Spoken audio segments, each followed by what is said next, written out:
Hoje é o Dia Internacional dedicado à questão do autismo. O mês de abril todo, inclusive, é dedicado a isso, no mundo inteiro. A conscientização. Ah, mas eu não tenho um caso de autismo na minha família. E você saberá se portar diante de algum caso? Saberá entender? Ou você vai ser mais um que vai dizer: nossa, que menino arteiro, hein? Que falta de chinelada nesse menino. Você é um desses ignorantes? Para não ser, é preciso saber o que é autismo. Para quando você deparar com uma situação, saber entender, ter a consciência.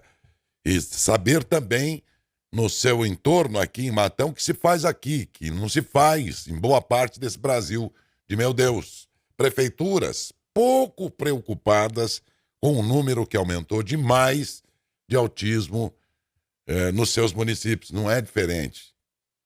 Ninguém está tão protegido assim, não. Em todos os lugares aconteceu a mesma coisa. A diferença é que tem cidades que se anteciparam e estão cuidando disso.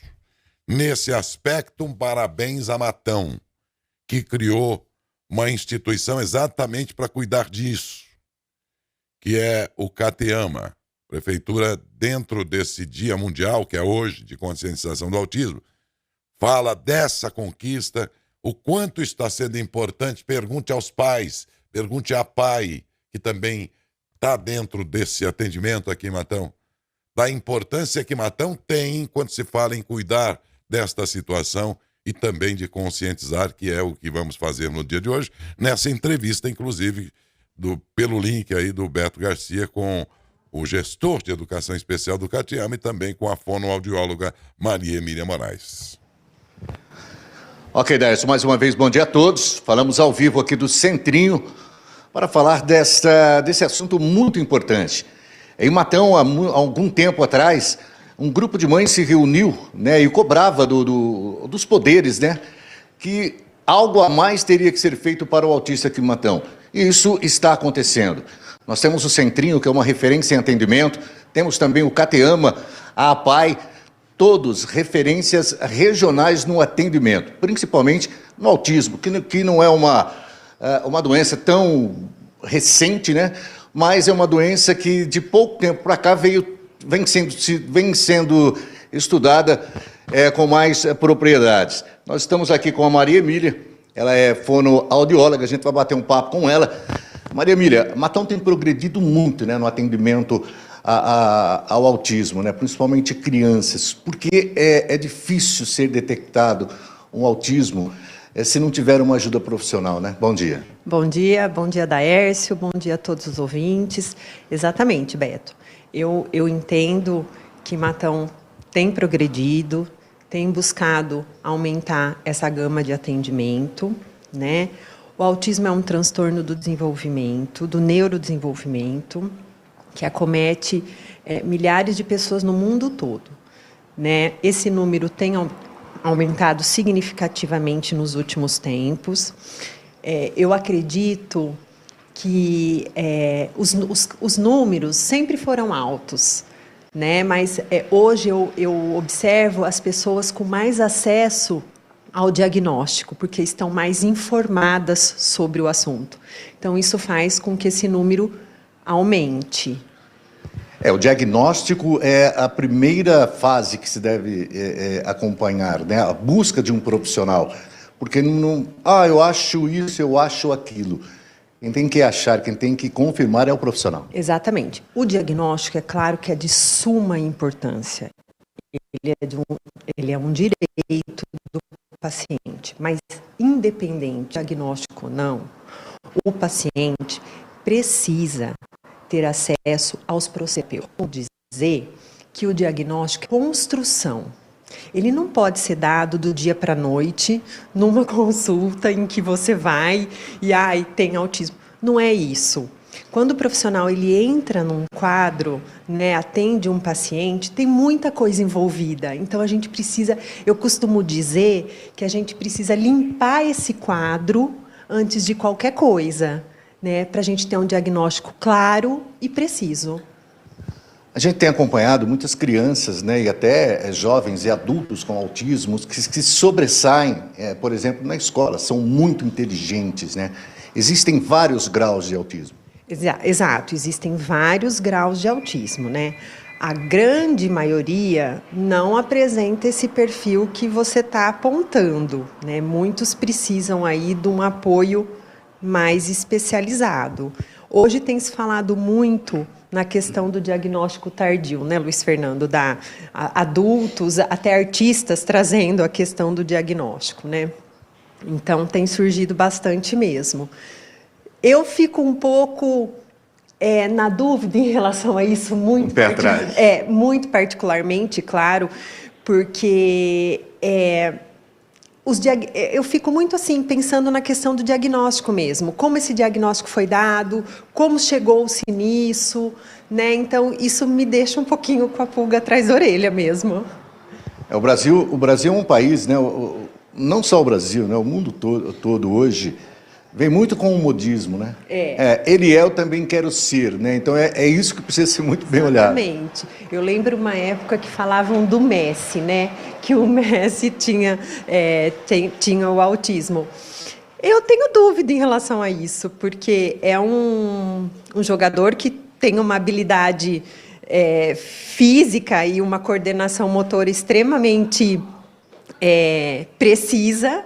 Não é uma característica do indivíduo com autismo. É por isso que a busca do profissional ela é muito importante. Na dúvida, né, tem que tirar essa dúvida. O papai, a mamãe que está nos ouvindo, que tem alguma dúvida, de repente quer medicar o filho para o filho ficar mais calmo, tirar aquela hiperatividade. É preciso buscar um profissional para isso. É preciso buscar um profissional capacitado, especializado, que tenha um entendimento do assunto. É muito importante que as famílias fiquem atentas à questão dos marcos do desenvolvimento, o que é esperado para aquela criança naquela determinada idade, né? E detectando, observando algum atraso, é muito importante que se procure um profissional capacitado e especializado, para que iniciem os processos terapêuticos, independente do diagnóstico, e para que se chegue num diagnóstico preciso, certo? Maria Emília, para encerrar com você, qual o primeiro sintoma que o pai ou a mãe deve se atentar com a criança? Seja autista ou não, tem algum outro tipo de problema. Qual o primeiro sintoma que o pai e a mãe devem ficar ligados? Falar, não, eu preciso ver o que é. Tá. Eu penso que são os marcos do desenvolvimento infantil mesmo. Então, um atraso no desenvolvimento da fala, um atraso no desenvolvimento motor. Então, a criança está lá, está com 1 aninho e meio, 2 aninhos, não fala, não tem intenção de se comunicar. É importante que se atente a esses marcos do desenvolvimento e busque uma ajuda especializada. Tá certo. A Maria Emília é fonoaudióloga, troca de lugar aqui com o Luiz Fernando agora. Vamos bater um papo com o Luiz Fernando, coordenador de educação. Luiz Fernando, o CATEAMA em Matão está prestando um grande trabalho. Nós estivemos há pouco tempo, inclusive, lá batendo um papo e mostrando o local sobre isso. Matão hoje pode ser chamado como referência, porque é uma referência no atendimento ao autismo. Sim, nós temos uma equipe bastante especializada, é um serviço em parceria com a Prefeitura. Ele foi conquistado, né, junto ao Poder Público Municipal, as famílias e as equipes especializadas do município. Então, é importante dizer que hoje nós temos aqui em Matão um serviço de diagnóstico, já realizado pelo Centrinho agora, né, em extensão lá junto ao CATEAMA, por neuropediatra, uma equipe com fono, TO, psicólogo, com um serviço especializado em autismo, que é a análise do comportamento aplicada, que é o ABA. Então, o que nós vemos hoje, a prevalência é muito grande, né? Para cada 36 crianças nascidas, nós temos uma criança com autismo.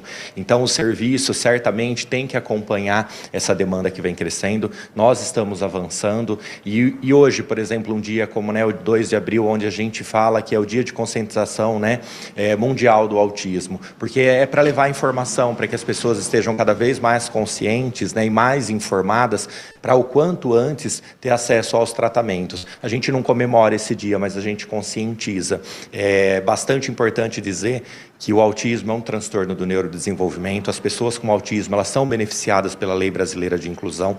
O autismo, ele não é considerado uma doença, e sim um transtorno. Então, quebrar estigmas e avançar, né, no atendimento a essa pessoa é o que, de fato, vai proporcionar melhor qualidade de vida, desenvolvimento. Então, a gente vai bem nesse sentido. O serviço especializado, ele vem para colaborar no desenvolvimento da pessoa com autismo, e Matão hoje tem o serviço. Eu conheço alguns casos, por exemplo, de pais e mães que gostam de isolar a criança quando tem o espectro autista. Né? Não é incomum a gente encontrar isso. Isso é errado, né? Eu acho que a criança tem que ter uma vida normal e o mais correto nisso tudo é buscar esse tratamento para a criança. Exato. Os pais enfrentam por muitas vezes o luto da notícia. Nenhum pai, nenhuma mãe espera um filho com deficiência. Nós sabemos o quanto isso pode impactar na vida, o quanto pode mudar todo o dia a dia dessa família. Então, essa questão do pai isolar a criança, a gente sabe que isso agrava ainda mais o quadro, porque o quanto antes você tem acesso ao tratamento, você muda todo o curso do transtorno, mas também há de se entender a importância do atendimento a essas famílias também, para que de fato elas possam sair desse luto, né, e ir à luta mesmo em busca do tratamento, em busca de intervenções, e porque isso é o que vai impactar diretamente no desenvolvimento dessa criança, desse jovem ou desse adulto. Bem, nada melhor do que o Dia da Conscientização, Dia Mundial da Conscientização do Autismo, lembrar que não só a criança precisa ser acompanhada, mas, como você disse, a importância da família também buscar ajuda. Exato, a rede de apoio é muito importante. Então, nós sabemos das demandas. Hoje nós temos casos de autismo, né, que são com menor intensidade de apoio, e aqueles casos que precisam de apoio muito substancial. E isso também há um estresse parental. Muitas vezes essas famílias não têm apoio, não têm rede de colaboração, não têm família extensiva para ajudá-los. Então, o treinamento, a orientação a esses pais e o acolhimento também faz parte do tratamento, porque atender só a criança, a gente consegue 50%, mas quando a gente faz treinamento com as famílias e a gente acolhe essa família, a gente consegue um avanço bem maior. Aliás, um treinamento que muitas pessoas poderiam procurar, porque é fácil você jogar uma criança, por exemplo, em um supermercado, como a gente vê em rede social, numa escola, de repente a criança tem um ataque, de repente, quer dizer, está passando por algum tipo de problema, todo mundo está vendo. Mas a primeira coisa que a pessoa faz é filmar e colocar em rede social, julgando essa atitude da criança. Isso não deve acontecer, né, Luiz?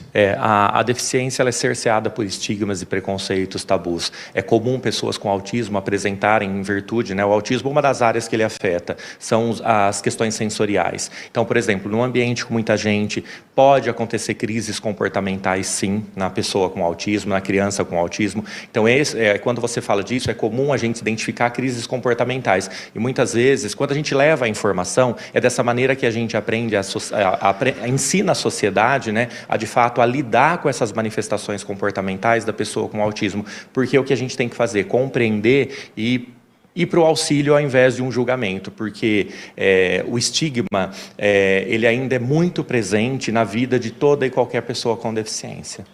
Bem, para as famílias aí, os pais que estão nos acompanhando, qual o caminho a se tomar aqui em Matão, né, se caso houver alguma dúvida com a criança? Olha, o primeiro passo é procurar o Centro de Reabilitação Infantil, o Centrinho, né? A partir do Centrinho, por quê? É o que a Maria Emília disse, é importante que a gente acolha essa criança, essa família, entenda esse quadro, para iniciar os processos de avaliação, para descartar outras, né, transtornos do neurodesenvolvimento, como deficiência intelectual, por exemplo, porque para depois a gente fazer um encaminhamento, por exemplo, para o CATEAMA, porque hoje, infelizmente, ainda nós temos profissionais que em uma única consulta faz o diagnóstico e muitas vezes pode ter outras comorbidades associadas e isso não é avaliado. Então, a avaliação da pessoa com autismo em Matão, procure primeiro o Centrinho. A partir da triagem do Centrinho, eles vão verificar ou não a necessidade de encaminhar para o tratamento especializado, porque nem toda criança há necessidade de intervenção em análise do comportamento aplicada. Ela é super importante, mas isso tem que ser muito bem discriminado e muito bem indicado também. Passou pelo Centrinho, o Centrinho fez essa triagem, viu a necessidade de encaminhar para o serviço especializado, ele vai encaminhar. Porque aqui também tem serviços de atendimentos na área da terapia ocupacional, fonoaudiologia, fisioterapia, então, psicologia. Então, é um serviço em parceria. Primeiro passo, o Centrinho, e o Centrinho faz o encaminhamento a partir daqui. Tá certo, obrigado. Conversamos aí com o Luiz Fernando Zuim. Ele é gestor de educação especial do CATEAMA e também com a Maria Emília, fonoaudióloga, que atende aqui no Centrinho. Qualquer dúvida que você tiver, procure o Centrinho, tá? Tire todas essas dúvidas. Tem muita gente aqui para ser atendida, a gente acompanhou. Isso significa que as pessoas estão indo atrás de apoio, estão indo atrás de diagnóstico e tirando qualquer dúvida em relação ao autismo.